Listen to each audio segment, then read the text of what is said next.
You, on this level, feel quite submerged within the garden. The trees all rise up above you, and you've got this wonderful palette of colours that change throughout the year. My name's Adam, I'm one of the architects at Moon Design, and I work with a lot of residential clients to help them realise their kind of aspirations for their houses. So this is a 1930s house in Sneyd Park. It was built by the Sneyd brothers, who are renowned Bristol builders, and they've got a really good reputation for kind of incredible quality of craftsmanship in their houses. There's evidence of the quality of the building when you look at the front, but to the rear of the building, there have been a number of kind of infill extensions over the years that was kind of taking away from the back. One of the main things that our clients wanted us to address was the connection with the garden, because they've got a really special garden here. So this rectangular space that we're in is conceptualised as part of the external seating area as well, so that in the summer when you've got the weather and you can open up these doors, the two spaces can be completely connected.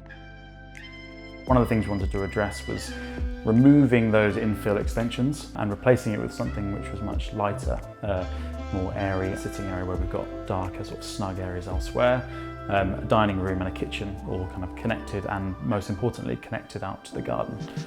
So we've implemented things within the space that help to divide it up so that it doesn't feel like you're kind of in this cavernous space, such as this sunken seating area, the fireplace wall, and this just helps to break up the space somewhat. A key part of the design, and one of my favourite parts of the design, is as you come in through the front door, you're presented with the original brickwork, this corbelled detail around the front door, which is really beautiful. You come in through that doorway and then you're into the entrance hall, which is clad in the dark timber. And originally you were then presented with kind of no clear view out to the garden. There was the staircase going up in front of you.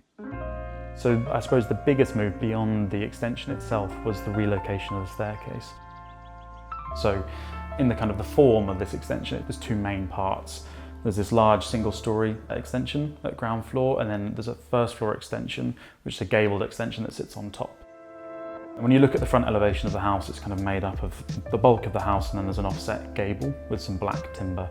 And we wanted to sort of do a subtle reference to that, in that we've got this gable projecting from the rear, and we've entirely clad it in black charred larch. So it gives you that sort of contrast to the lighter materials that we're using on the ground floor, the brick and the Portland stone.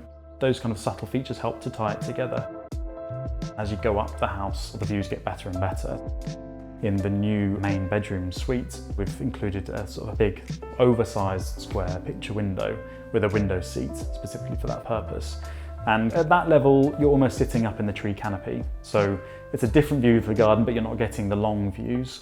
And then by the time you get to the loft, you're presented with this letterbox landscape view that looks out across North Bristol.